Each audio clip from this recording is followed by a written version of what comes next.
존 오펜스와 같은 과거의 하프코트 오펜스 상황에서 포인트 가드는 공격 시작을 위해 코트 중앙에서 위치를 지시하거나 패스 앤 림컷하며 한쪽 사이드로 이동하거나 상황에 따라 즉흥적인 지시 또는 빈 공간의 패스를 통해 경기를 조율했습니다. 즉 코트의 사령관 또는 코트 위의 감독 역할을 해야 했습니다. 그러나 픽앤롤이 보편화되고 트라이앵글, 얼리 오펜스 등이 대중화되며 과거형 포인트 가드는 사라져가고 있는 추세입니다.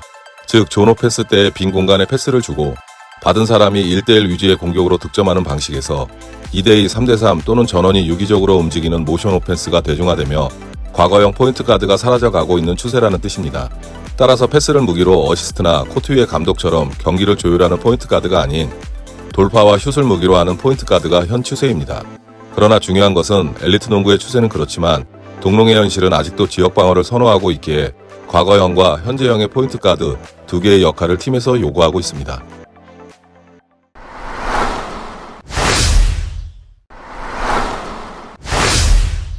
1. 트랜지션 상황에서 경기 운영. 과거에는 코트를 5개로 나누고 각각의 레인에 공격자 1명씩 달렸습니다. 포인트 가드는 코트 중앙 레인으로 달리고 양쪽 사이드 레인으로 커터가 달리고 볼 핸들러와 커터 사이 레인으로 빅맨 2명이 각각 속공을 위해 달렸습니다. 그러나 혼잡한 트랜지션 상황에서 5명이 각각의 레인으로 달릴 수 없는 경우도 많아 현재는 코트를 3개로 축소하며 달립니다. 코트 중앙 레인은 센터가 전담하여 달리고 양쪽 사이드 레인 가깝게 커터가 달리고 과거 빅맨 2명이 달리던 레인 중 선택을 하여 포인트 가드가 볼을 운반하는 게 유행입니다. 1. 혼잡한 트랜지션 상황에서 리바운더가 1번에게 첫 패스하는 것이 여의치 않는 상황도 빈번합니다. 2. 따라서 빨리 사이드 라인에 가까운 동료를 찾아 아울렛 패스하는 것은 과거나 지금이나 좋은 전개 방식입니다. 3. 그러나 과거 속공 전개는 5개 레인 중 1번이 코트 중앙으로 달리기에 코트 중앙으로 다시 패스해야 했습니다. 4. 그리고 패스한 선수는 그 뒤로 달려야 하기에 속공의 속도가 느린 단점이 종종 나타났습니다. 따라서 과거에는 포인트 가드가 리바운드 상황에서 이 부근으로 이동하여 아울렛 패스를 기다리거나 이곳에서 두 번째 패스를 받기 위해 코트 중앙으로 달렸습니다. 그러나 코트 중앙 레인으로 볼을 운반하는 것은 공수 숫자가 많아 혼잡하고 패스 커트의 위험도 높아 요즘 포인트 가드는 중앙 레인을 뺀 어떤 지점에서도 좋으니 중앙 레인을 벗어나서 첫 번째 패스를 기다리기 바랍니다. 그리고 나면 포인트 가드는 1. 패싱 공간에서 첫 번째 속공 패스를 노려야 합니다. 패싱 공간에서 패스를 놓치면 속공 패스가 한 박자 이상 느리다는 소리 듣게 됩니다. 그 다음 공간은 2. 조종 공간으로 이곳에서는 첫 번째 패스가 막힐 경우 다른 곳으로 두 번째 패스를 노리거나 드리블로 속도를 조금 줄이고 앞으로 나아가며 얼리 오펜스를 준비해야 합니다.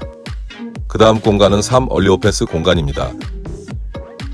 이곳에서는 최대 3명이 얼리 오펜스에 참여하고 얼리 오펜스의 핵심은 얼리 스크린이니 팀에서 준비한 얼리 패턴을 사용하면 됩니다.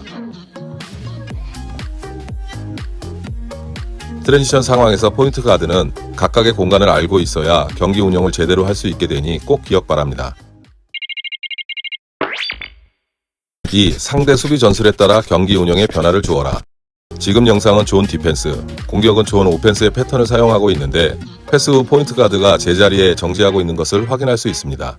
그러나 만약 상대 수비 전술이 맨투맨 디펜스라면 패스 주고 서 있어도 될까요? 즉 지역 방어와 맨투맨 방어에 따라 각각 패스 후 움직임을 다르게 해야 하는데 어떤 움직임이 있는지 복습해 보겠습니다. 1. 어웨이. 패스 후 볼이 없는 반대쪽의 공간으로 이동. 목적은 간격 넓혀주기, 3점 슛 찬스 기다리기입니다. 2. 어웨이 스크린. 패스 후 볼이 없는 반대쪽에 사람에게 이동. 목적은 공간 넓혀주기. 주로 맨 오펜스에서 사용. 3. 림 컷. 패스 후 림으로 향하는 움직임. 1. 프론트 컷. 2. 백도어 컷. 목적은 자신이 패스받아 공격하기 위함. 포인트는 수비자가 3점 라인을 밟거나 넘어왔을 때만 사용. 4. 베이스 라인 컷. 패스 후 자이트 라인을 거쳐 코너로 향하는 움직임. 목적은 자신이 패스받는 것이 아니라 패스 이후 다른 팀 플레이를 하기 위함.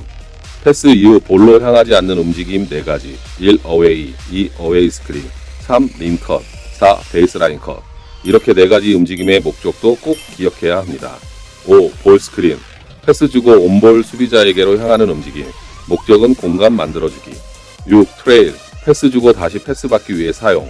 포인트는 수비자와 수비자 사이 틈새에 위치하는 것. 이렇게 패스 이후 볼로 향하는 움직임 두 가지 꼭 기억 바랍니다.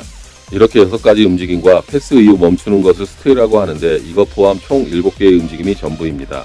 7개가 많다고 느낄 수 있습니다. 따라서 7개 중에서 사용할 수 없는 부분을 정하는 것도 중요합니다. 예를 들면 맨 오펜스 상황에서 스테이와 볼로 향하는 움직임 두 가지를 보통 금지하고 존 오펜스에서는 보통 스크린을 금지합니다.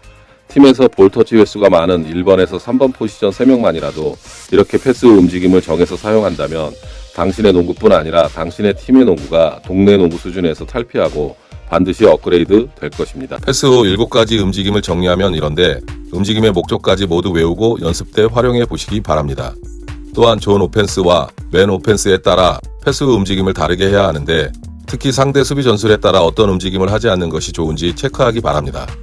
특별히 포인트 가드에게 소리 높여 강조하는 움직임과 패스가 있는데 그것이 바로 드리블 앤 킥아웃 패스입니다.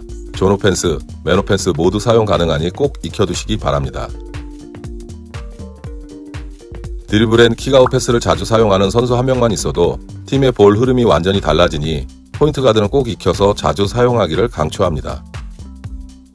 지금까지 포인트 가드는 상대 수비 전술에 따라 각각 패스 후 다른 움직임을 해야 한다는 것과 둘 다 모두 사용 가능한 드리블 앤 킥아웃에 대해 알아보았습니다.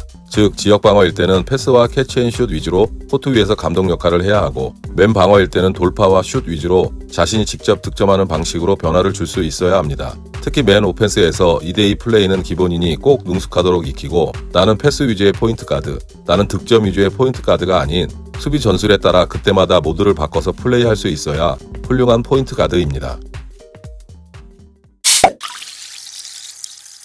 3. 포인트 가드의 시야는 다르다.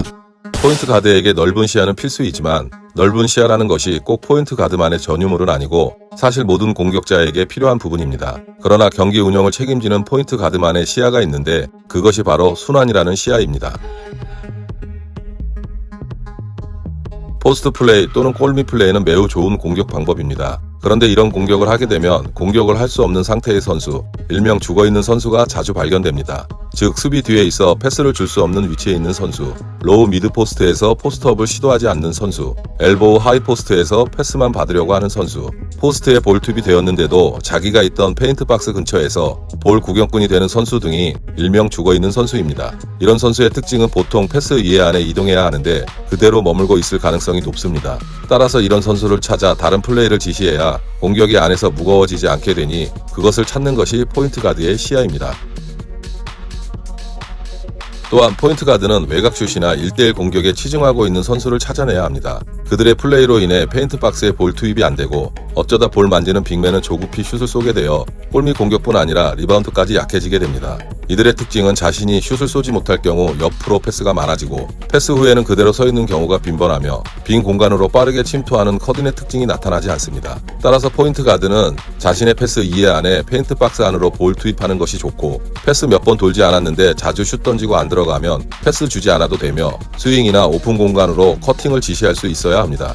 즉 공격이 안 또는 밖으로만 치우치면 공격의 순환이 좋지 않게 되는데 그런 역할을 하는 선수가 꼭 있으니 찾아내야 합니다. 즉 공격의 순환을 방해하는 선수를 찾아내는 시야가 다른 포지션보다 포인트 가드는 뛰어나야 합니다. 공격의 순환을 생각하며 경기 운영을 해야 찾을 수 있게 되니 꼭 기억 바랍니다. 지금까지 시청해주셔서 감사합니다.